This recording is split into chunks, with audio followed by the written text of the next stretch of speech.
dark, cold world out there. There's a time to live and a time for a man to die. There are places for dead men in the earth and the sky. Don't you venture too far now, 'cause you can't come back from the place where the good guys always dress in black. When you go to the old saloon at the dead South End, gonna find you a man there wants to be your friend. If you dare to deny his wish, you'll be dead by dawn. So give him a drink and a smile and then move right on.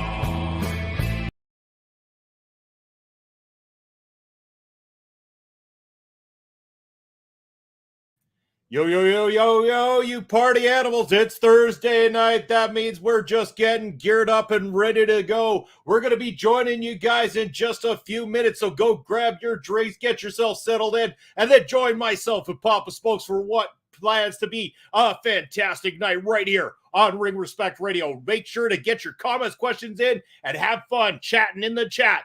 Get nice, get cozy, and be good to each other. We'll see you very shortly. Enjoy some tunes in the meantime and in between. Rednecks with white faces, don't go putting them down. Rednecks with white faces, they ain't no rodeo clowns.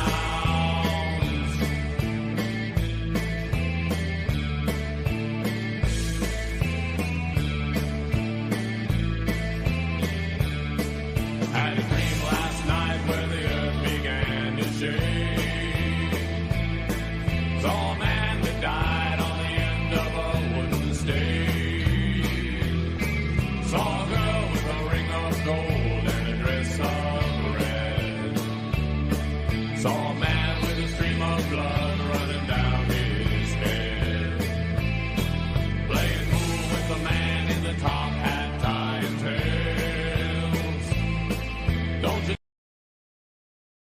As Papa Smokes and I are just getting geared up and ready to go, we got some of our good friends in the chat already. Ed Fry saying have a good show. Ambassador 69A boys.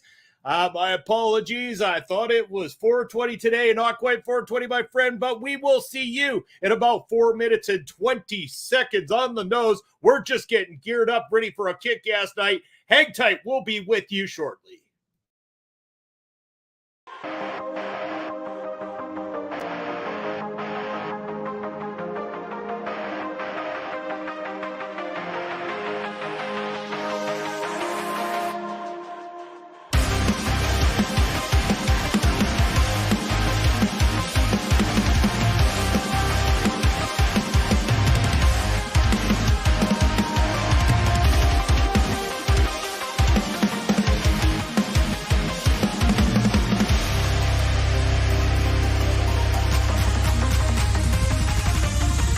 I'm treating on thin ice tonight.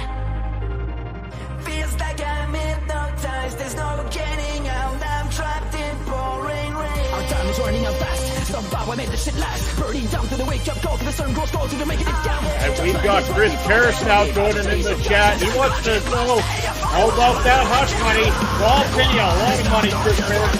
Stay hush on that question until we get rolling. We'll be with you guys shortly. Stay tuned.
And boom, just like that, it's Thursday night. That means it's party time with the Video Bros. And holy shit, Papa Smokes, new intro. But let me do this right because we can't go without this intro. Here's the man with the angelic voice, Papa Smokes.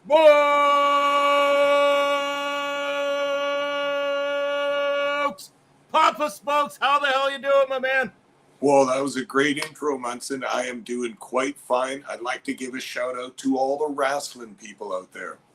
Beautiful, beautiful. We're going to give a shout out to the people in the chat, like our good friend Carl Carafell over at Turnbuckle Studios and the host of Turnbuckle Talk on Tuesday nights. You're going to want to check that show out. Hello, my guys. He's got us tabbed. We're in his hearts, as always. Thank you very much, Carl. And, of course, Eddie Woogie. Talk about support every single Thursday and all over the social media, letting everybody know we can't thank you enough. But again, we got lots of other friends joining us in the chat as I was shouting out before this thing kicked off. Of course, we got our good boy, Basser.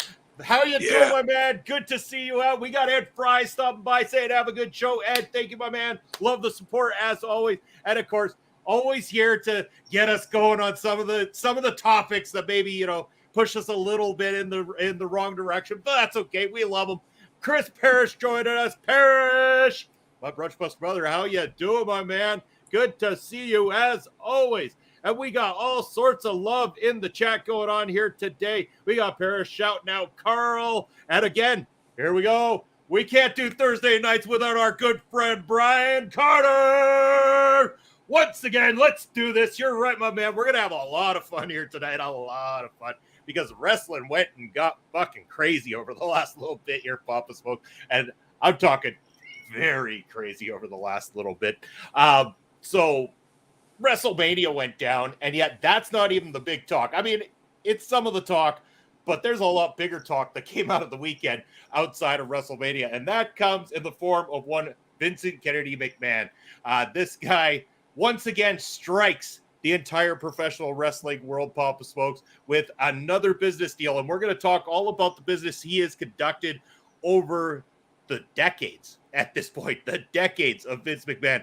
But before we even do, I do want to talk a little bit about the current thing. You've heard it on many other shows throughout the week. Everybody's talking about it, the deal with Endeavor. So Endeavor didn't exactly buy the WWE. The best part about this is Vince McMahon essentially went to the guy at Endeavor and said, hey, buddy, let's make a new company. You and I, we go in this thing. You can have 51% because you know what? You're awesome. You have 51% a new company. I'll take 49%, and then we'll amalgamate my company that I believe is worth $9 billion, and your company that's legitimately worth over higher, much higher than that, and then we'll both work at it together. Holy shit, Papa Smokes. I mean, say what you want about Vince McMahon and the things he's done in terms of like maybe ruining some people's childhoods of professional wrestling, which we can talk about that coming up here as we go through the years. But we cannot deny the business acumen and the just amount of stomping on whoever he wants to get there that this guy is capable of. He has pulled off some of the most insane business deals in the professional wrestling world throughout the years. Well, and imagine the past week that Vince McMahon has had, not only trying to set up the biggest show of the year, the biggest show of his company's existence is always the latest WrestleMania, but he was also working on this deal for the past months, as we've speculated, of course, before it became public knowledge that he was going to sell. It has been speculated over the past year and a half that they were getting ready for a sale, and man, what a time Vince has been having. The guy will never slow down. He's going to work until he drops dead. Yeah, I mean, he's got a nice cushy job here at this point in time. Bear saying his weekend starts now, so it's time to party. Mine too, brother. It starts today. It is long weekend time. We're going to have a lot of fun here tonight, so get your drinks. If you drink them, if you don't, that's cool. You can still party with the bros because we love you just for showing up. Hey, Munson, just for 1 second, speaking of partying and drinking a little bit, I could see that you had a pretty fun time on the first night of WrestleMania at least, and I was following along with your Twitter trail there as you became more and more jovial and social, shall we say. It sounded like you were getting more twisted than Dante Martin's ankle. That is a nice touch there, Papa Smokes. I'm glad you went there. I was having a good old time again. Night 2, I sat down with Chris Parrish and we virtually watched and had some drinks together. Night 1, a little bit of a solo project, so I was sitting there having some drinks, watching by myself. But I figured, you know what, turn it off, just go in, have a relaxing time, have some fun with it, whatever. Obviously, there's some stuff I don't care for on the card that isn't for me. It happens, but there was some stuff that was really good at the same time. Just like any wrestling program, I can always find a silver lining. There'll always be something if I dig deep enough. And one of those silver linings was just being a complete jackass and having some fun online that day. And just, why not? Just have a little fun with it. Wrestling is taken too seriously by the IWC way too often. Okay, well, I admire your spirit, and that's the way I like to watch it too. But I don't follow the WWE very much, if at all, but I am extremely interested to watch the ladies' championship match with Charlotte Flair and my girl Rhea Ripley. Man, all I've heard is great stuff about that match, an all-timer by the sound of it. They tore the goddamn house down, Papa Smokes. If this would have been one card across both days, it still would have been the best match of the entire card. This match was awesome. They did better than anybody else by a long shot. Call it the best women's match in history. Call it the best match that WWE has put on, period, in a long-ass time. This was fantastic. And whatever we got to do to set you up with watching a copy of that, Papa Smokes, we'll arrange a time to sit down and watch that because, damn it, I want you to check that out. And Gunther, Jesus, for a triple threat match. And again, you know how you and I aren't always the biggest fan when it comes to the triple threat encounters. Man, Sheamus, Gunther, and Drew McIntyre were three big boys slapping the living bejesus out of each other. I'm talking a lot of meat being slapped around, stiff, but in a safe way. And man, it was a good watch. I have to admit, again, one of the best triple threat matches that WWE has definitely done, but definitely one of the best triple threats I've seen in a long ass time because it didn't feel like you were just waiting on guys the entire match. There was times, but you could put it away because the rest of it was so goddamn good that you just didn't care. Okay, you've sold me on that. If there's stiff meat getting slapped, I will also watch. But you got to get me the VHS tape once and just throw it in the snail mail, and I'll get that next week. We'll send carrier pigeon over to your place, Papa Smokes, with that VHS copy for you. So you better either dust off the VHS tapes or maybe Laserdisc. We could move on up to Laserdisc. They were popular for I don't have one of those. I don't have one of those yet. I think only 10 people in the world ever owned one of those, if you could ever get your hands on them. But yeah, as Basser was saying, it was the finish was perfect, even beating one guy with another. Yeah, there was a whole lot of beating going on in that matchup. And it's always great when you see big boys and stuff. And Parrish raving about Roman and Cody. And again, yeah, story very well told. The match was solid. Could have done without a couple of the false finishes that they could have backed out on. But, aside from that, this was, again, right up there. I would say you're talking the three matches. If I was to sit down with you, Papa Smokes, and show you three that wouldn't completely make you want to, turn away and not watch wrestling ever again, those are the three matches I would show you. And I think that you'd be okay with those. Okay, sounds good. I'll check those three out. But remember, your last WrestleMania recommendation was the Firefly Funhouse. And like I told you before, I'll never forgive you for that. I can never get that half hour of my life back. I know, it's like 3 years later and I'm still paying the price for it. As Chris Parrish comes in, I thought Papa Smokes was more of a beta man. Slightly disappointed. I thought I saw a beta player at your place one time, Papa Smokes, or was that just a rental from the local video store? Yeah, that was just a rental. I can't afford beta. Yeah. But Parrish saying the men's tag match was good too, but a lot of spots. Yeah, I thought it was really good. But again, if I owe it to Papa Smokes to filter out most WWE. So if I'm going to put them through three, it's going to be the ladies match, the triple threat, and that main event between Cody and Roman there, because I know I can get away with those without being penalized for my past mistakes when it came to have Papa Smokes watch the Firefly Funhouse. But I did it for the podcast. I did it willingly because I'm such a professional. You did. We were talking about cinematic matches, so I mean, I had to go down the path of making you watch the cinematic match there with that one. COVID was a bitch. Hey, we had to talk about some of this ridiculous shit. Yeah, it sometimes worse than getting the illness itself was having to sit down through some of the wrestling we suffered through. Multiple men's tags, and what I meant is what I meant, not the Uso KO and say, oh, that train, that is not a Papa Smokes match. Trust me. I mean, it might have been chaos. I referred to it as like B movie level chaos. Basically, it was like watching a B movie that you couldn't stop laughing at, which was only made more funny by the fact that Titus O'Neil is both the most hilarious and worst commentator on the face of planet Earth. I mean, this guy is yelling at the top of his lungs the whole way, talking over everybody, telling people to call the police every time someone gets slapped around. You're going to hear it when I show you that triple threat match, Papa Smokes. He's ridiculous in a, you can have a laugh about it, but if it was consistent, you'd probably want to bust your TV screen. Okay, interesting. Maybe I should listen to some of that commentary and make sure I'm not doing the same thing. Just trust me, not in my life will we get on a PPW matchup on a weekend and I'll be like, call the police, just like Titus O'Neil did this weekend. But we are talking about Vince McMahon's company here, the WWE. We're talking about the recent merger and everything of, Endeavor, UFC, WWE coming together. But you know that's not all that there was involved in the dealings of Vince McMahon over there. You mean Papa Smoke shouldn't or wouldn't like it? Well, not saying no to that one completely. That's another one that, outside of a few spots that I think aren't Papa Smoke's cup of tea, this was another one that at least, wasn't, the drizzling, what's.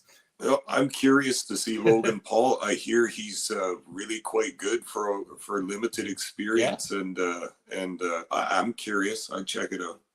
Yeah, you know what? I can't deny that at all. I enjoyed the match personally. I thought it was great. I mean, if anything, you could get a good chuckle when you see Seth Rollins in that very pretty suit jacket thing that he wore out to the ring. I'm pretty sure that he invaded his wife's wardrobe that night when he got dressed.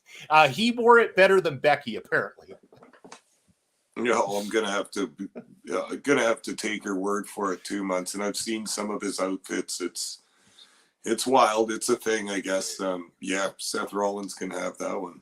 That's right. Brian Carter's telling you, hell no, that was horrible. So there you go. Thanks, Brian. Yeah, Brian warning you there, Papa Smokes, at 5 matches in. We got a lively chat going up in here tonight, Papa Smokes. I don't even know if we're going to get up to the topic of the night here at this point, but he wears Becky better than Becky. Yeah, well, yeah. I mean, there's a whole world we could go down on that path there, Chris Parrish. But I think we're going to keep it a little PG-13 here. But I get it. I get it why everyone's excited. I mean, except for me, this is the wrestling fans' dream time. Like WrestleMania is now 2 nights. It only comes once a year. They make a huge show of it. Was it in Los Angeles or Hollywood this year? Yeah, in LA, Hollywood. Yeah. So, I mean, it doesn't get much glitzier and more glamorous than that. And, I heard mixed reviews and everything about that. But this is, it's like Super Bowl for the football fan, et cetera, et cetera. This is the big time. You guys enjoy it. Everybody should be talking about that. But I might sit out some of those conversations. That's right. We let us filter through Papa Smokes and find the stuff that we can get you through. That'll be a little bit easier. And speaking about things, a rabbit hole. Yes, sir, Chris Parrish. We did some brainstorming last night for this Sunday's big Busted Out episode. We're talking about Easter Sunday, the Easter episode of Busted Out, and it's going to be called Down the Rabbit Hole A or a Rabbit Hole A, one of those sorts. Anyway, we got some cool ass advertisement coming out for it right away there for you guys. That's going to be Sunday. You can join myself and Chris Parrish on that show. We're always up to no good, up to some shenanigans. We often have guests. It's a good old fun time. We do try to fit some wrestling in there, but again, it really is essentially just a Sunday afternoon talk show. So everybody's encouraged to come shoot the shit and talk about whatever you want here with myself and Chris Parrish. But let's get on the tracks a little bit here, Pop Smoke. So you head back to talking about Vince McMahon so we can start gearing it that direction. You're talking about WrestleMania not necessarily your cup of tea, not something that you usually go to, and that being that you were a fan far back before the WWE, WWF was really a big global thing like it is now. You were prior to Vince Jr. actually taking over the business, if I'm not mistaken, by a little bit, or kind of in that vein of when he started to take over for his daddy, if I'm not mistaken. Yeah, I think I first started watching it like not long after Vince Jr. took over the company in the 80s sometime when I was a kid.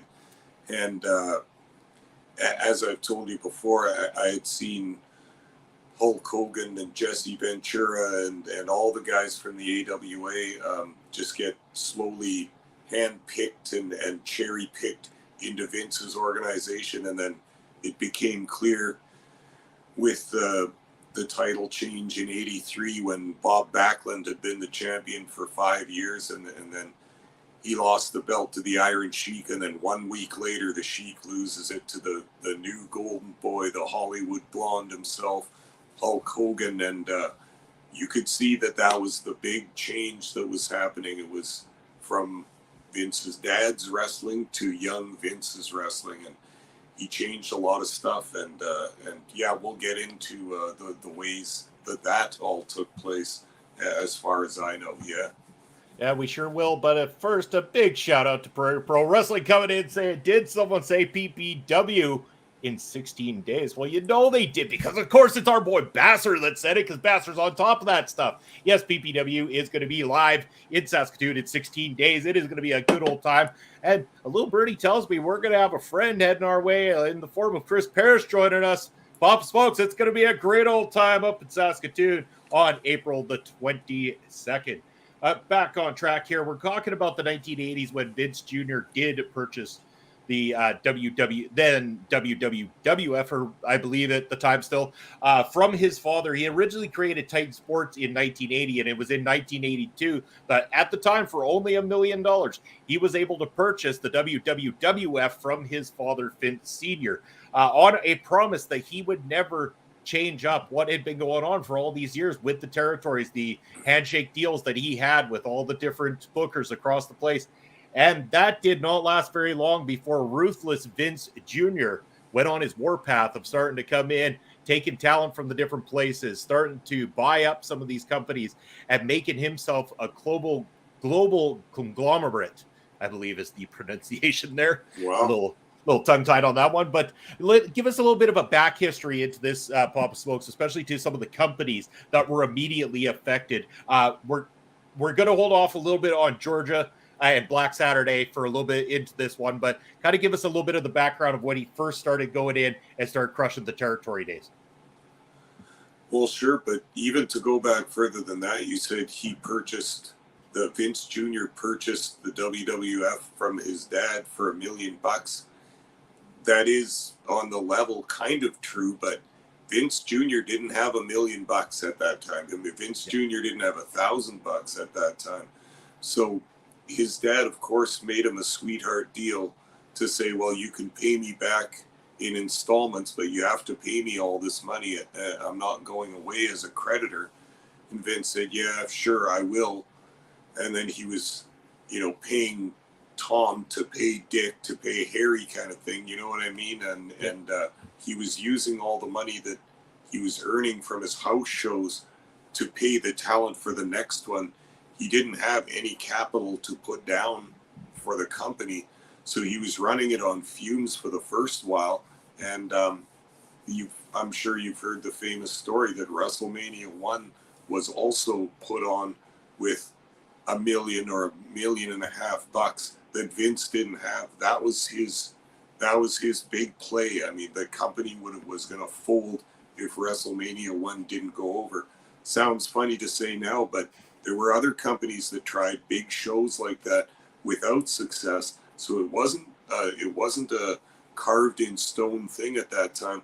It was dicey business doing the big stadiums and the big arenas sometimes, because you just didn't know what was going to draw, and just everything was a little bit different back then. And Vince started this whole thing on a wing and a prayer, basically. But having said that, he's also a shrewd businessman. So maybe he was confident the whole time. He would have had to have been, because he leveraged everything he had into that one company, and it was like a bet in a casino, right? Like, this has got to work this time. I don't get another chance. There is no money. If I lose all this money, it's done. But hey, just like a ruthless businessman will, he made it happen. He greased the right palms and did whatever he had to do, and booked a show that people got invested in. Also, the partnership with MTV was absolutely crucial in getting that first WrestleMania off the ground. When they got the top pop star Cyndi Lauper involved in the whole thing, and when MTV became like a sister company or a friendly company to WWF, they were able to get their audience, or get a much wider audience and a younger audience too on MTV. And that was very forward looking as well. So very smart. That I'm not sure if Vince would have had that idea, but at least he had some younger people around him that said, hey man, this MTV stuff is going to be huge. We got to partner with them and they can carry us a long way. Yeah, you bet. And I mean, yeah, like you said, it was a major gamble at the time, gambling with money that essentially wasn't his. And that's been his thing. He's done everything on a wing and a prayer. He's gone in and made a lot of deals. He's had a lot of very unsuccessful deals outside of professional wrestling, but you cannot deny the amount of fortitude that this guy has had and the drive that he's had, even at his age now, to continue to keep going, to the fact that we're probably going to see Vince McMahon die in his office chair before we see Vince McMahon truly retire. And again, that's what it came down to. It came down to him starting to push through. He started using Titan Sports to acquire the CWC, which is the Capital Wrestling Corporation, from his father. From them, he split for the second time from the National Wrestling Alliance. They had done so, I think, back in the 1960s or something like that. And so in 1983, they split from the NWA for a second time. And then along comes something that we've talked about here on this show before, Papa Smokes, because we did talk all about Georgia Championship Wrestling and Black Saturday in particular. And you've told a lot of great stories about Georgia Championship Wrestling and Black Saturday to me and also on the channel. But for our new listeners, anybody's tuning in for the very first time, and if you are, hey, thank you very much. We'd like you to click that subscribe button. Big time. We're trying to grow the channel as much as possible, so always subscribe to the channels that you're watching on. Follow along all the time. But Papa Smokes, give people a little bit of the history, the background of Black Saturday. And while Papa Smokes is giving us to this, if you're in the chat right now, again, get lively, people. We had a good start to the show. Let's get that chat, pick it up, and get your questions in. Papa Smokes, roll out with a little bit of the history of Black Saturday. For sure. Georgia Championship Wrestling had been the flagship TV show for Jim Crockett Promotions and a couple of other Southern promotions, but they had an institution going there. That was the classic Saturday night at 6:05 TV show, right? We have all heard that a million times. People, this is back when there was no streaming and no internet yet, so you had to be physically on your couch, excuse me, with the TV turned on, ready to go at 6:05. And so many people were at that time. They had all kinds of insanely crazy talent, including Harley Race and Dusty Rhodes and Lex Luger and Sting and the Road Warriors and Midnight Express, and it goes on and on and on. They had everybody that was somebody for a long time, with Gordon Soley as the announcer. He had been for years and years and years, and everybody liked their Gordon Soley wrestling, as they like to call it. So that was an institution for decades in the Georgia and southern areas all over the U.S.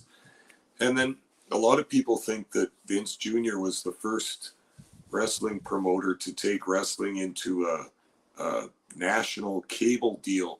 But that's actually not true, because Georgia Championship Wrestling had a national cable deal. It wasn't as far-reaching as Vince's would be on USA Network and all that stuff, but they did still have what's considered beyond local TV, not just the TV stations that were in range of the signal. That sounds funny to say now too. As recently as the 80s, there wasn't fiber optic cables and Wi-Fi and all that kind of stuff at that time. if you were a local TV station, the only people that got your show that were the people that were in range of the signal, which might be, some number of miles outside the city limits or whatever. But Crockett and Georgia Championship Wrestling had that stuff going all over the nation. Again, it wasn't on as many screens as some of the big cable companies, but they did still have that going.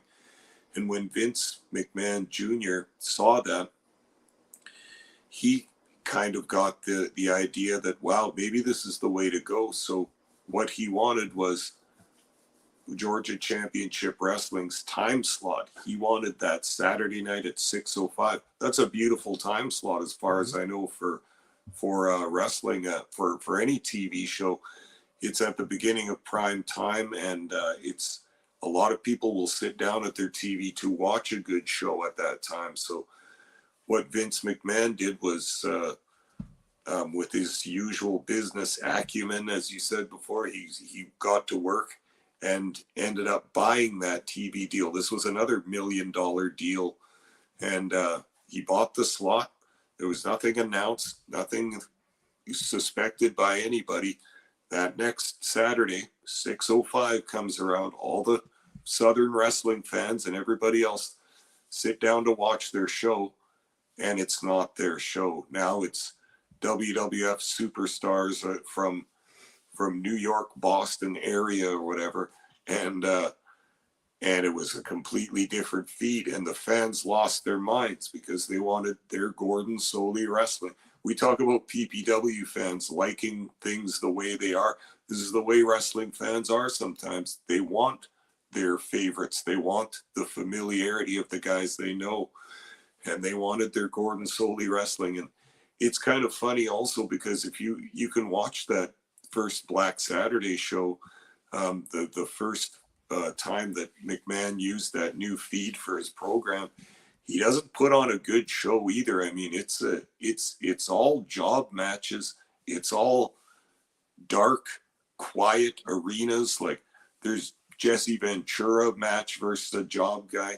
You just punching, kicking, boring, no moves. There's an Adrian Adonis match. Who I like Adonis, but none of these fans knew who this was or could get into this slower, big guy plodding style of wrestling that they favored up in New York. You know how Vince likes his big guys and his big monsters all the time.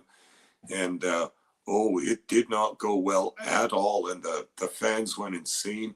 Back then you would call on the phone, the radio, the TV station and complain.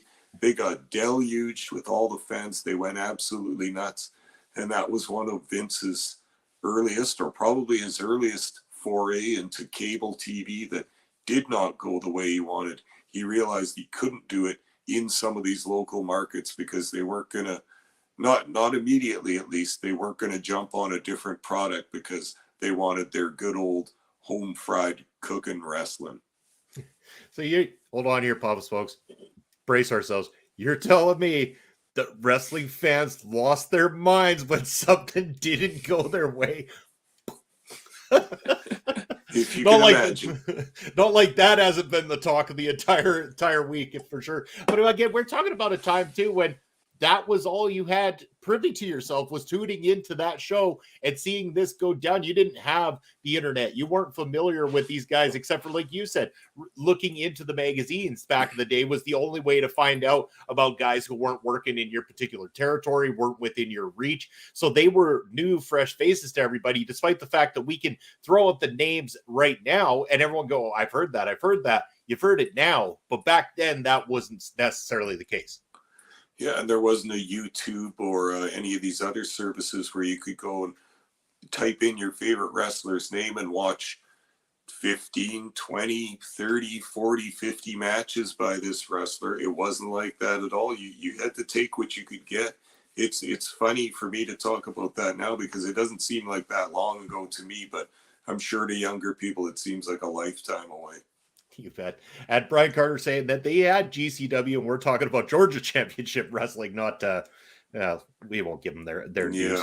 On our cable TV in Michigan in the early 80s before it had evolved. And we got Chris Parrish coming in. Wrestling fans are the most patient, secure, and professional human beings. But then again, the bells are also good. Sorry, can't lie. My bad.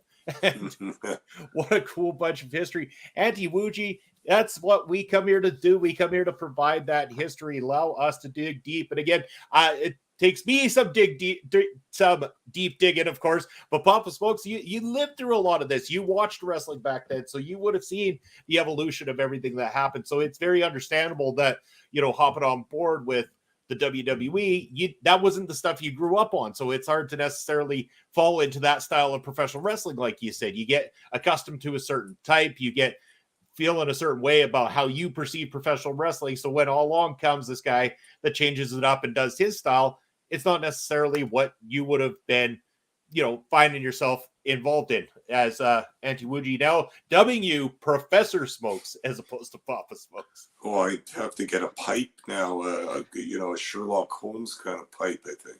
Hold on. He is the smartest man in professional wrestling podcasting. Papa Smokes! Or sorry, Professor Smokes! There we go. I had to correct myself there, Professor. It's not bad. It has a ring to it. I could get into that. I like it. Maybe we'll change it up a little bit here going forward. Good call, Auntie Wuji. I like it. Hold on here. Oh, it's going wild with one of the names from Papa Smokes here. I'll nickname him Pro Smo. Part of the K Fableman, Mr. Pro Smo over there, Professor Smokes. Yes, going back to you there, we were and what we were talking about with just what you had grown up with, and seeing that change come about. Yeah. For me, it was. I mean, a lot of people think that there were no smart fans back then, or there were some smart fans.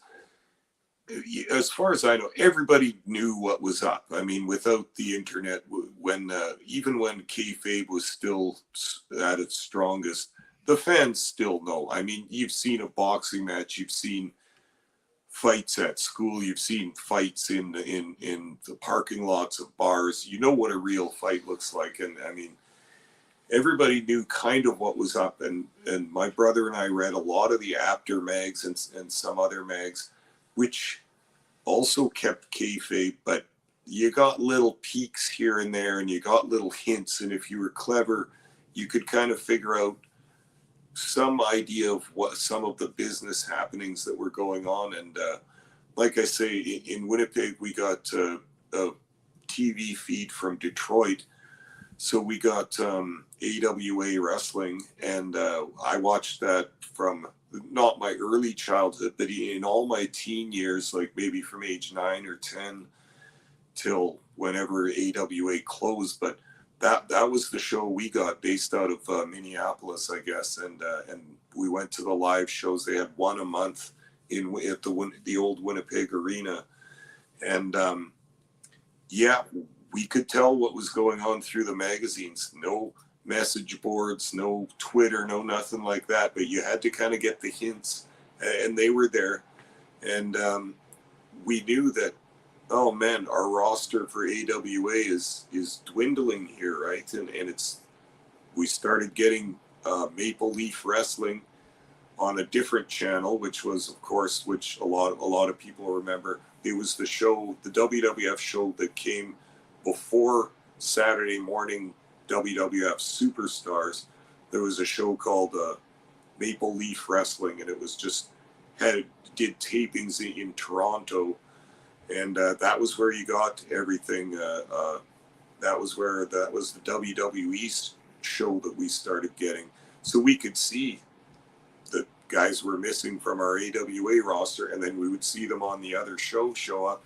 Oh, God damn it, he's gone up to New York too. And man, even at that young age, this is when my turn against WWF started, because I could just see that it was cartoonish, it was childish. I was a little too old for the cartoonish and childish stuff. You know how it is when you're a kid and you grow out of one of your favorite toys. You don't just not play with it anymore. You think, what an idiot I was for playing with this childish stuff. You know the kind of psychology I'm talking about? I used to think like that sometimes, and that's remained with me all the time is I never was into the WWF, the cartoon show, the ice cream bars, all the merch, and the relentless consumerism of the whole thing. It just turned me off, and to see some of the stars that I admired from the territories come up and get silly gimmicks, dumb looking gear, ridiculous storylines, sanitized and changed style, and it just rubbed me the wrong way, and it was just like that was the corporation in wrestling that you didn't want to have anything to do with because they weren't cool. Everybody liked them, but we didn't like that stuff because it wasn't the grassroots wrestling we were used to. Yeah, and Parrish coming in. Nah, even from an infant till today, I still play with, hey, I got a beer. Good one, Parrish. Good one.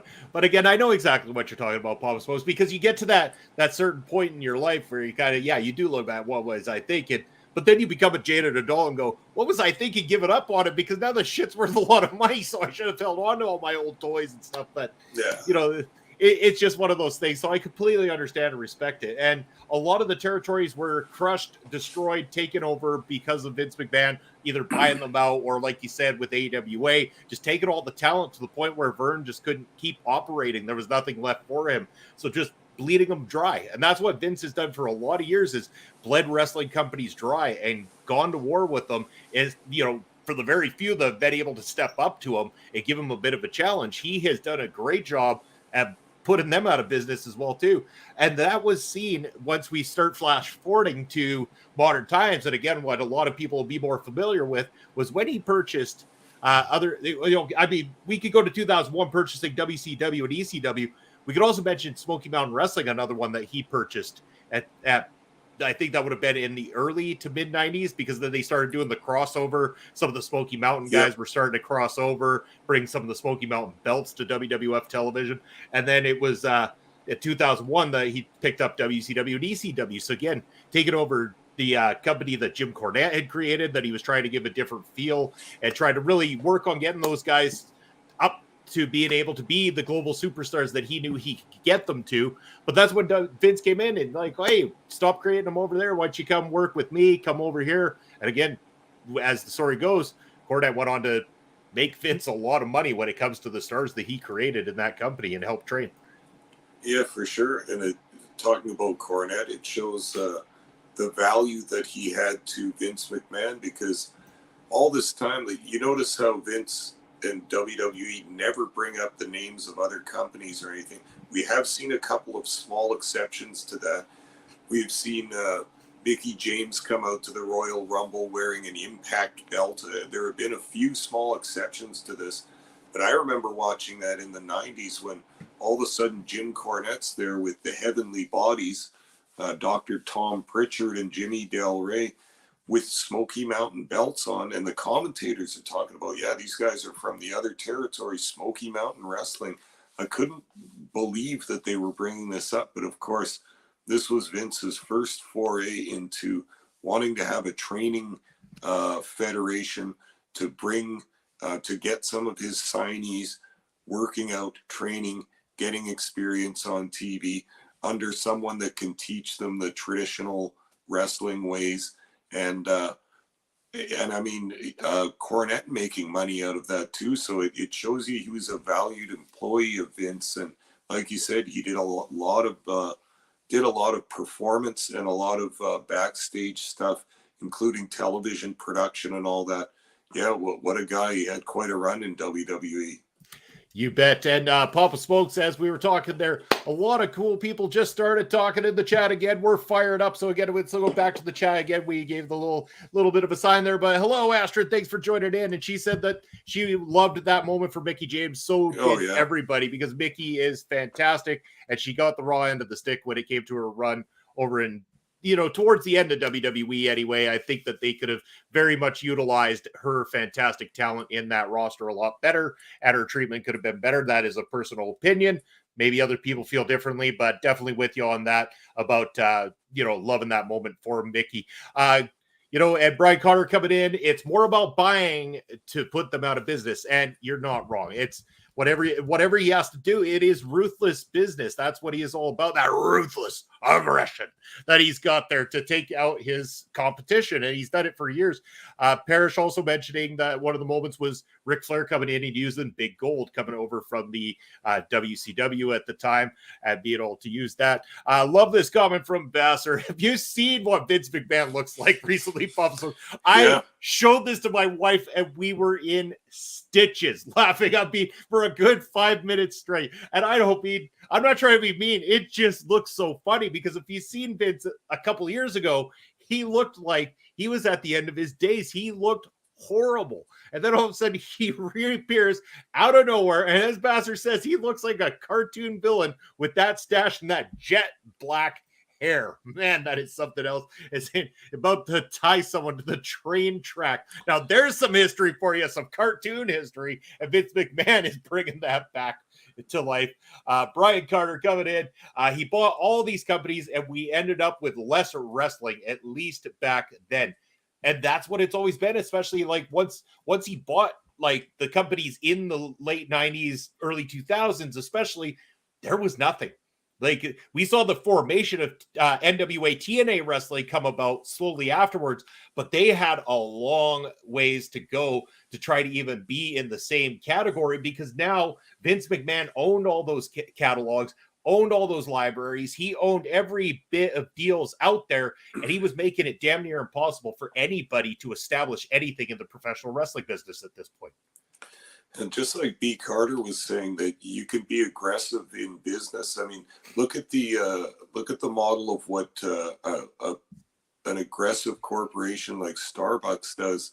When they open up a new Starbucks in a city, they don't just pick any spot, any storefront. They pick specifically a local coffee shop, and they will put them out and put their coffee shop in there so that it's a 2-for-1 deal. We not only get our new shop, but we put a local business that took some of the citizens' money from that city. We're going to put them out of business or out of a place to hang their hat, at least, so that it disrupts them, and maybe their business won't be around after that. It's very aggressive, but it all depends on what side of the fence you stand on when it comes to business. Some people say, he's such and such is a bad person for doing these ruthless business tactics. But a lot of people just say, hey man, that's business. There are no rules. You got to do what you got to do to get ahead. And it depends what side of the fence you stand on, right? Do you care about the feelings of people, or do you care about money and making your business bigger? The problem is that money is the root of all evil to begin with. It is an unethical creation that was made in order for a lot of control purposes. And again, some people just know how to play that game better. Yes, the pun intended. They know how to play the game better than others. And that's why I think a lot of people get upset about. Do I hate Vince McMahon for his business deals? No, because that's what dirty business people do. They go make big deals. They crush the little guys. They do all that. It happens all the time. Vince isn't the only one. And if you think that all these people that you support didn't get to where they are without some sort of deals along the lines that had some unethical practices to it, that you need to dig just a little bit deeper. Because I'm sorry, in my personal opinion, all money in some ways has some unethical practices behind it. Well, you're probably right about that too, but all this reminds me, do you remember, I'm going to estimate maybe 15 years ago, a documentary came out that was called The Corporation. Have you ever seen this movie, Munson? Yes, sir, I have. Yeah, basically the makers of the movie take a typical corporation and assign it human properties. They kind of just, take the leap and make the corporation into a person, and then they psychoanalyze that person to see what kind of person it is. And the results are quite shocking and quite horrendous, because the corporation as a person is a complete psychopath and a complete sociopath, has no care for anybody else, has no goal except for improvement and betterment of the self. It has no other care for anything else, and it has no morals of any kind or any kind of feelings. It's a very interesting movie. It takes a bit of a leap of faith to imagine a corporation as a person, but once you do, you see how it operates, and you can say, okay, that's a good way to do it, or you can say, my God, man, like what is the business world? It's a bunch of lunatics and a bunch of psychopaths. Yeah, it sure is. I'm going to go back to this one from Chris Parrish. He said, to be fair, Vince has openly stated that his dad would have never sold him the company had Vince Sr. known what Vince Jr. wanted to do. Shows the vision that he had many decades ago. And yes, that has been stated many times. And what he knew he had to do to get there. And yeah, again, like his dad did not want those types of dealings, but Vince Jr. saw otherwise. He saw fit to do his own thing, and he's made himself one of the most known figures. I mean, when it comes to professional wrestling, there isn't a person on this planet, whether they're a fan or not, that doesn't know the Vince McMahon name. They are well aware of who Vince McMahon is at this point in time. And Brian Carter coming in, MLW may not survive, and WWE's interference has played a part in that. You damn straight it has. And again, if we think that it's going to stop now that Endeavor is involved, you got another thing coming. They will continue to do what they can to bleed Court and company dry so that they can monopolize. They're going to do it. I think they're going to look at AEW as the bigger threat in the picture. But again, I think that they're getting this big deal behind them with Endeavor behind them in order to be able to become something more than a professional wrestling company, which is what Vince has always seen it as being more of an entertainment platform as opposed to a professional wrestling business. Yeah, they're a kraken now. They're a multi-headed hydra. They've taken over all facets of the business. I mean, he could have finished all of the indies probably too if he wanted to. They pose absolutely no threat to him, so he doesn't care. He's only worried about TV deals at this point, and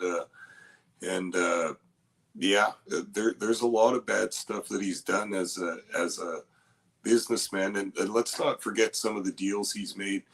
You know, being a businessman is not just spending money, but is saving money too.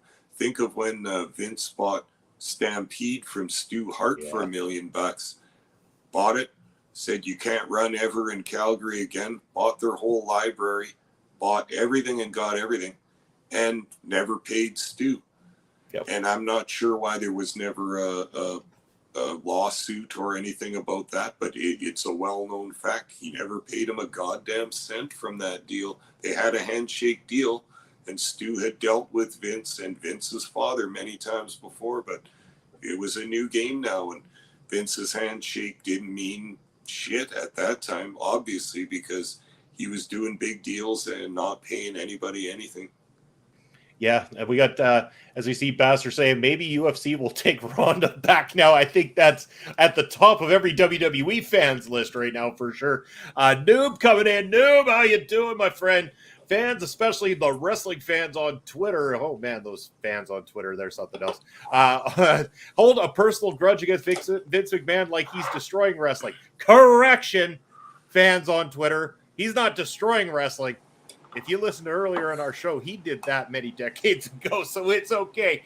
You can calm yourselves down. What he's doing currently is not destroying it. And guess what? You know what? There is so much wrestling out there. Tune into something else. You don't like Vince McMahon. You don't like what he's doing. You don't like the WWE. Then stop fucking watching it. It's that easy. Don't turn it on. Turn on another wrestling company. How hard is this shit to figure out? If you feel like you're wasting 6+ hours of your week every week, don't watch it. See, you're kind of hanging in there, Munson. I can tell that you're changing, you're maturing into your final perfect wrestling form, but it hasn't happened yet because you're having a hard time letting go, and I can see that too.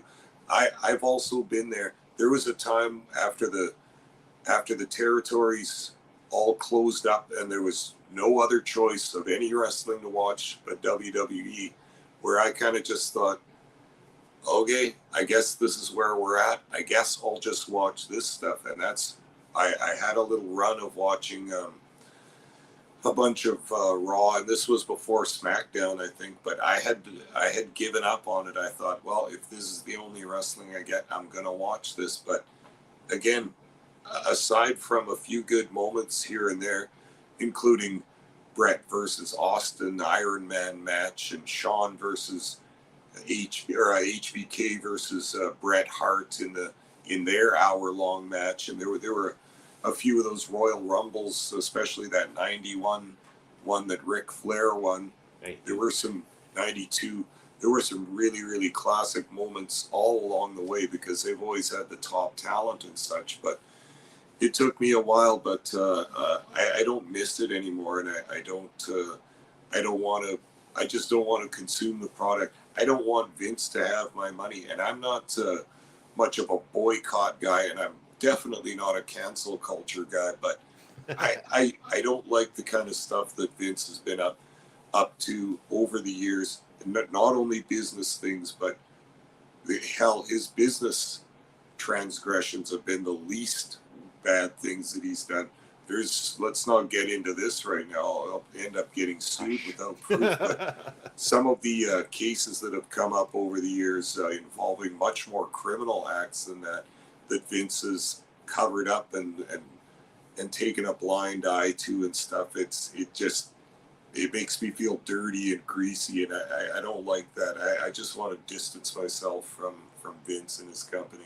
Yeah, I mean, I got to tune out when it comes to billionaires because, again, I just find that it doesn't seem like you can find an honest one at all. But our local establishment, that is where you might be watching us on YouTube or you're watching on the Video Bros Network. But as OLE is saying out loud, we're only 3 subscribers away from hitting our very first 100 subscribers on the channel. Cannot emphasize how grateful we here at OLE are for every single one of you great people showing us love and support. We really appreciate it. And yes, if you haven't done so already, hit the subscribe button down below, both here and on the Video Bros Network. Also, check us out on Twitch and all social media, as our good friend Brian Carter always does. He says it is crazy to have legit and scripted fights in the same company and thinking it can all be credible. Again, this is going to lead to all kinds of crazy crossovers. I'm sure Conor McGregor's getting himself into the ring and taking some bumps as we speak to get himself ready for WWE. AEW sucks too, unfortunately.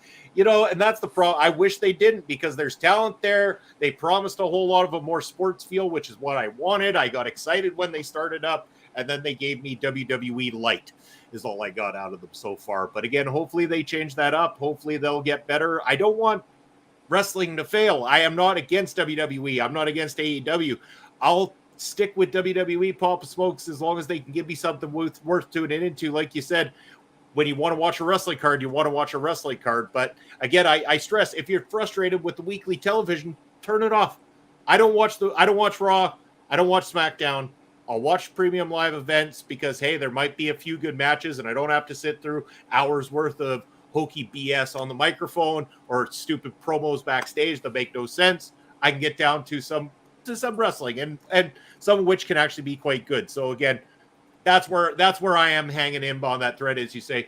Chris Parrish coming in. I don't hate WWE and their product, but doesn't mean I don't like pure technical wrestling. If you have watched WWE for years and don't know what to expect by now, then the problem isn't them. And yeah, 100%, that is correct. And that's, I think, where I can differ from a lot of people who do tune into the product is there are certain things that maybe I give a little bit too much of a chance to that frustrate me. But then again, after a while, some of it I do like. And again, we talked earlier about like the women's match, like that's honestly going to go down as one of the best matches of the entire year. I don't care whose card it's on.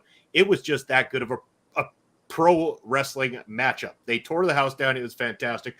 Parrish, like and share and hit that notification bell to get more stuff from our local establishment. We've got stuff coming out pretty much daily. We got short videos coming out. Papa Smokes, you were even the subject of one of the OLE short videos today, giving praise to our good man, Alex Cade, for the time at WXW Germany. Big shout out to our boy Alex Cade, the suplex assassin. Boy, go get him, man. Go win that fucking battle riot, sir. You deserve it. Go and take your opportunity and your shot at Alexander Hammerstone. I'm pretty sure that Cade and Hammerstone has got to be coming up sometime soon over there at MLW, Papa Smokes. Ooh, you're talking big match potential now, and Kane has had a good push ever since he's been in that company. we didn't even realize he was a younger wrestler at the time, because he comes out with a swagger and a skill in that ring. And as we found out, what a great guy, what a cool guy to interview and talk to, and will always be a big favorite of mine. But man, I like the way you're talking. Kane versus Hammerstone MLW Championship. Bears coming in short videos. Does that mean there are tall videos? Asking for a friend. You're always asking for a friend. Why don't you introduce me to them already? No, we save shorts and talls for the drinks. And by the way, is anyone around here going to get me a fucking drink already? I'm fresh out. But continuing on, Papa Smokes, we got into Vince buying off WCW, ECW. That's really, I mean, from there, he is basically, like we've been talking about, bled out some of these companies, not allowed MLW to make any progression over the 20 years that they've been in business. Ring of Honor, another one that really didn't fare all that well from Vince's monopoly on the industry. AEW is the only one that I think more recently has given them a run for their money. Impact did give them a little bit of a shot, but it just wasn't enough. It was a lot of money spent on a lot of the same kind of mistakes that WCW was making, bringing in old talent that weren't really able to give it there, and maybe not highlighting the true up-and-coming talent that they really needed to be highlighting, because, damn it, Impact or TNA Wrestling at the time had some really good young talent and some awesome stuff. Again, there was no harm in them bringing over Kurt Angle. Kurt Angle made that company have some fantastic stuff. I mean, tearing down the house with guys like Samoa Joe and AJ Styles. You had Bobby Roode over there at the time. A lot of great talent that were just kicking ass and taking names, and it was absolutely fantastic. With Brian Carter, how are doing at getting the Hammerstone interview for the 420? I haven't asked him, to be honest with you, but let's help it out. Hey, Brian Carter, let's get on social media. You and me both. Papa Smokes, let's all of us shout out. Parish, every single one of you. If you've got social media, tell Alexander Hammerstone that he needs to come hang out with the Video Bros on 420. But we do have somebody joining us in the studio that day, Papa Smoke. I have arranged for kind of a cool little thing to go on. So we're switching gears. Unless you got anything else you want to add to Vince and his company destroying days or anything, I think we could switch it up for the last little bit of the show here. Yeah, no, go for it, Munson. Yeah. Before we do, Paris just saying, to be fair, a lot of the main WWE guys in the last 10 to 15 years were ROH guys. Safe to say the size of ROH was more of an issue than WWE. Yeah, but again, it's hard for anybody to get rolling and stuff like that after what he had done. I'm not saying directly, hammering out at Ring of Honor necessarily, but just the fact that the monopoly was already there. He kind of had the stronghold. It made it a little bit more difficult and everything like that. But it is a fair point. They had a lot of talent, and Ring of Honor weren't about bringing, all the old talents in and stuff like that to try to fill those voids where, people were wanting to see stars that they do. But getting away from that, let's talk about the 420 episode of Ring Respect Radio. We are going to keep it clean. So again, we are 420 friendly in terms of myself and Pop Smokes. We are open about our use of cannabis. It is legal here in Canada on 420. That episode, we will be talking about it. Won't be consuming anything online out of respect for, people that, around the world may not want to necessarily see us. And it might not be the most coolest effect having us just blowing big clouds of smoke, but we might go to a commercial break every once in a while and hit a hit or two or something like that, so we could come back having more fun than ever. And you better believe we'll be doing it before the show goes live. But as I said, there is somebody that's going to be joining us, Papa Smokes. Recently, we've been talking about the rapper NJ from Saskatoon. He's got a song called Akimbo that you can check out right now. Akimbo available on Spotify, so check out NJ. The song Akimbo on Spotify right now as we speak. But the music video is coming out finally, Pop Smokes. It is the music video that features people from Prairie Pro Wrestling, scenes that were filmed at Prairie Pro Wrestling's last event. This is a cool music video. The final product is complete, and I'm very, very excited to be able to share it with the world. And you know who else is excited to share it with the world? NJ himself. Rapper NJ is going to be joining both you and I right here for our 420 episode on screen, and we are going to be debuting the debut of the music video to Akimbo right here on Ring Respect Radio, live on a Thursday night for you guys, featuring talent for Prairie Pro Wrestling. It is going to be awesome. So glad that NJ is going to be joining us to talk a little bit about PPW, about the show coming up on the 22nd, and about making this music video. And then we're going to be able to play it for you guys. We're going to be able to have that playing live. You're going to get a cool tune, a cool video to boot. Man, it's going to kick ass, Pops, folks. Awesome, Munson. I'm very excited for this. And like we were saying, we had no idea that this was going on, that this guy came and took some footage of, and he asked and was very polite and professional about the whole thing.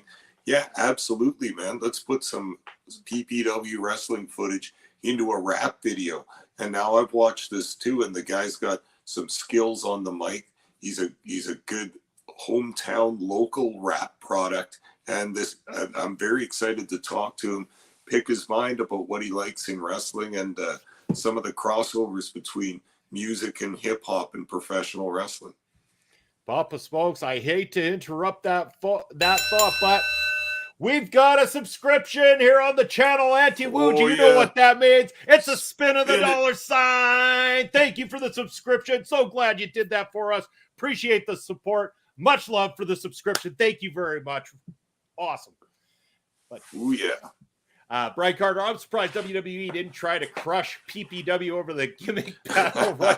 Yeah, we got dinged for it. Don't worry about that. We are not going to make a single penny. Doesn't matter how big PPW gets. That thing has already been flagged by WWE and their people for all the content that is in that one. Again, big thumbs up. Thank you, Anti-Woogie. Absolutely love you. Thank you very much. But yeah, that's just it. And again, like, we could have tried to put commentary over top of it, Papa Smokes, but that thing was getting hit with the copyright infringement. It didn't matter what we do. So we just kind of wanted to give you something that was, it was usually what we do for fun on the October show, the Halloween show for the fans. We just put it out there to give you guys the extra content, let you know that the PPW wrestlers like to have a little bit of fun on Halloween. It's the one time a year we kind of go down that path. Otherwise, it's all business from there. And it's going to be all business on April 22nd, Papa Smoke. Titles are on the line. Big matches are going to happen. Great wrestlers are going to be in attendance.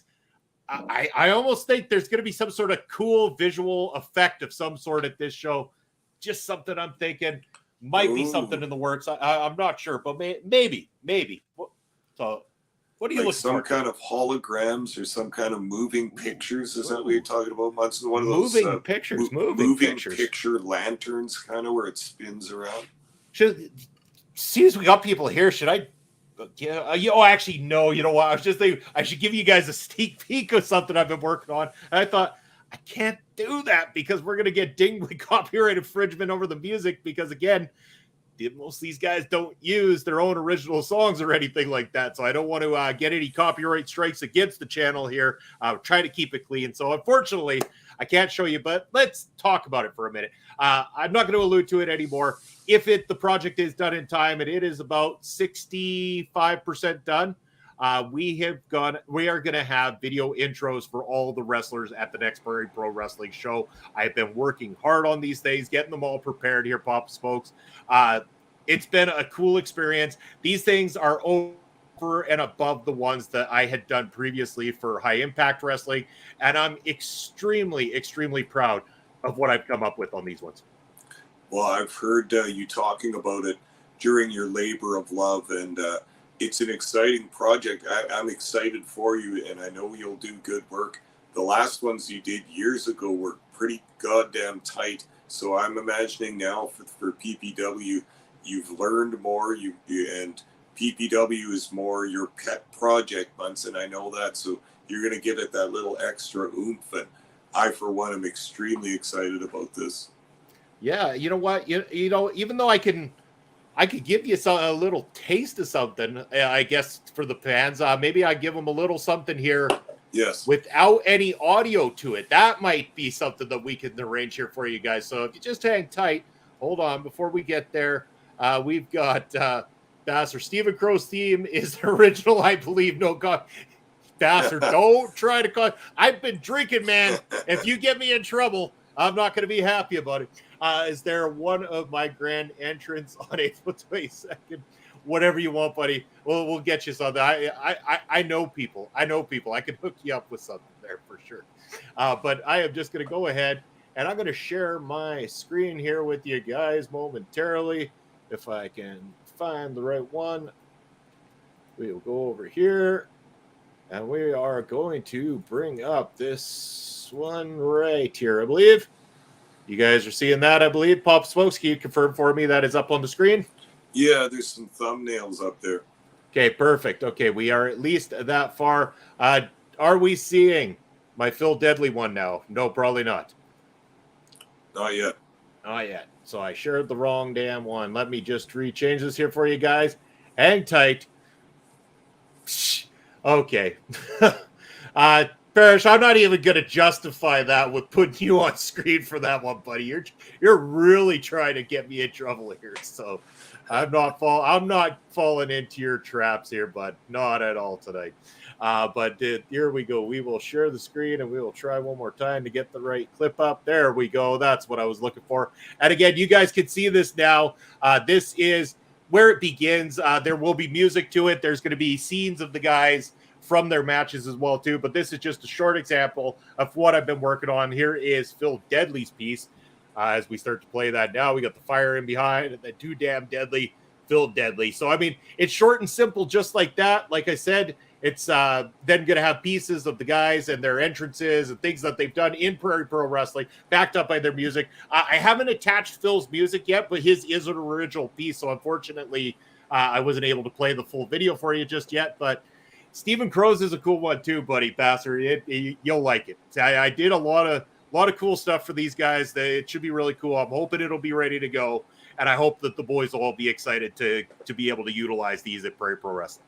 No, I think they will, and I'm gonna speak for the fans even before this, that this is really gonna jazz up the show, give it a nice professional, big time feel, and much credit and admiration going out to you, Munson, for your hard work, toiling at your keyboard there, sweating and working your fingers to the bone on that keyboard and that mouse. You do great work, man, and thanks for that. It's cool because I got the new system. I got a touch screen here. It's kind of fancy. So, I mean, I got all sorts of buttons to press. But Auntie Woody say it's so cool. Auntie Woody, I don't know if you were shared the file, the completed video for El Asesino just yet. But if you haven't, let me know. I will send you a copy of that one. That one is fully completed. And I could definitely hook you up with seeing that. Pastor coming in. Thank you, Bobby.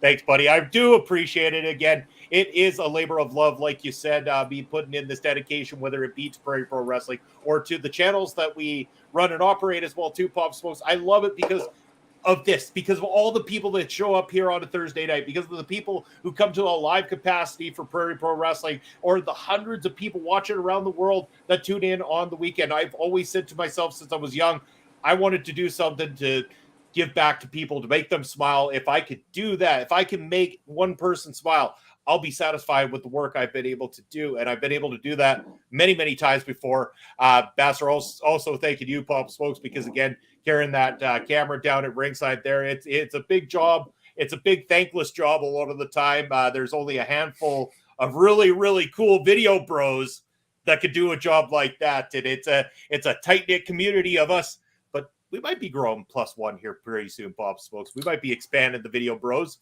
So again, it'll be pretty cool when we get that opportunity to do a little expansion, maybe a third person to add to that crew. Pro Smo is the man, Professor Smokes. You got yourself some fans here, Professor Smokes. It's fantastic. As we said before, the smartest man in professional wrestling podcasting, Professor Smokes. I have to get a completely different outfit to be the professor, though. You would. Would you? Here, I got to ask you this. Would you take Bucky's handshake if he offered it to you? Would you take the path of golden truth, Papa Stroke? I don't know. He's a low down, dirty heel, and I don't like low down, dirty heels. They scare me a little bit, but I don't know. Maybe I'd take his hand and just I'll listen to what he has to say. Papa Smokes, we got a question for you from Brian Carter. What's the story behind the Papa Smokes shirts? that he sees it all the BPW videos. There's not much story to tell, but when I first started doing commentary for the previous company we worked for and decided to take that Papa Smoke's name, I just had a bunch of buddies that all liked that a whole bunch. And they said, you have to get shirts. Then we all want shirts. We demand shirts. So I got a batch made, and those all sold out within moments. So I got another batch made. That all sold out. And then that was years ago. And to this day, people still ask me for Papa Smoke shirts. I have like two mediums and a small left. Those, nobody's going to need those. I don't know why I got children's sizes for those when there's no kids going to be wearing them. But at any rate, yeah, it went well. And still, I'm always quietly thrilled to see a good handful of those shirts out there at the PPW shows. Always a shout out to all my good buddies that support all the time.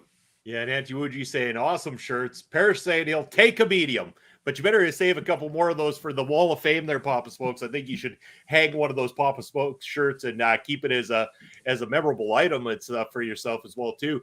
Holy Shirts and Pants. Pro Smo has merch, baby. He sure does. And of course, we will hopefully get some new merch going on for ourselves sometime soon.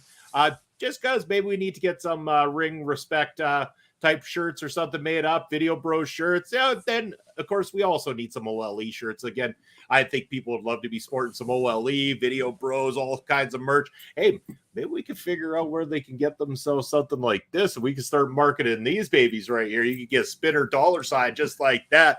Yeah, there we go. In fact, Bassard bringing it up. Sell the Bobby Munson chains. I like it.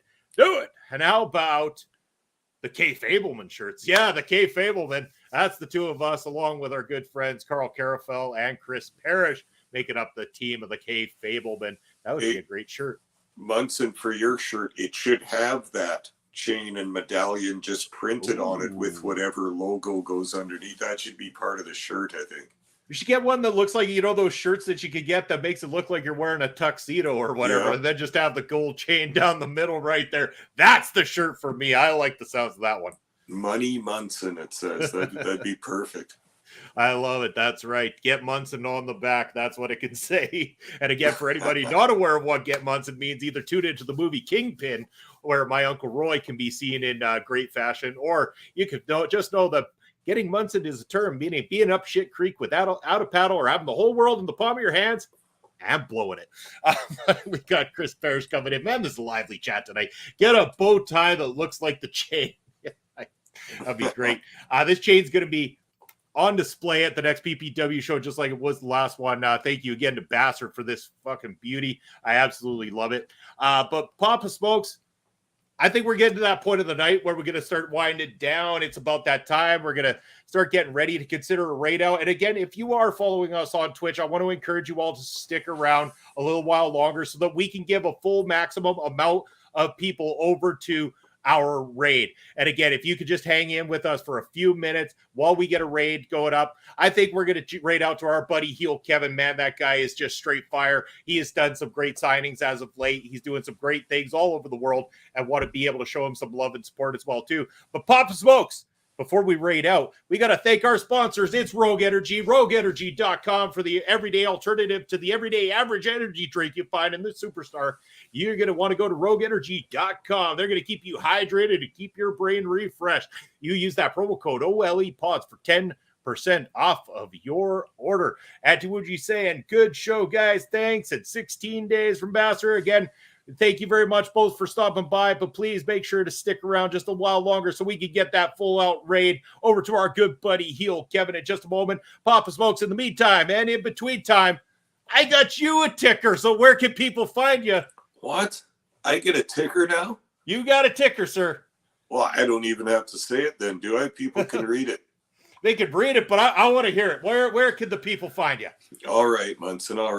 You know the kind of company I keep. I hang out with Elon Musk in his free speech playground and wonderland known as Twitter. It is the wild west of the internet, but I'm on there, and I'm at smokes_Papa. I can also be found on Twitch at Papa_Smokes_. That's right. And again, you can follow the ticker below to find me, Real Bobby Munson, on Twitch, Video Bros SK on Instagram, or twitch.tv/Video Bro Bobby Munson. You can always follow us here at OLE Pod all across the socials and reach out to us on email if you want to be a part of a show, be a guest on a show, or you just got a topic you want to talk about. We're rated out right now to our good friend, Heel Kevin. Give him a good old OLE welcome with an Ole. And we will see you guys next Thursday night for more shenanigans here on Ring Respect Radio. Take care, everybody.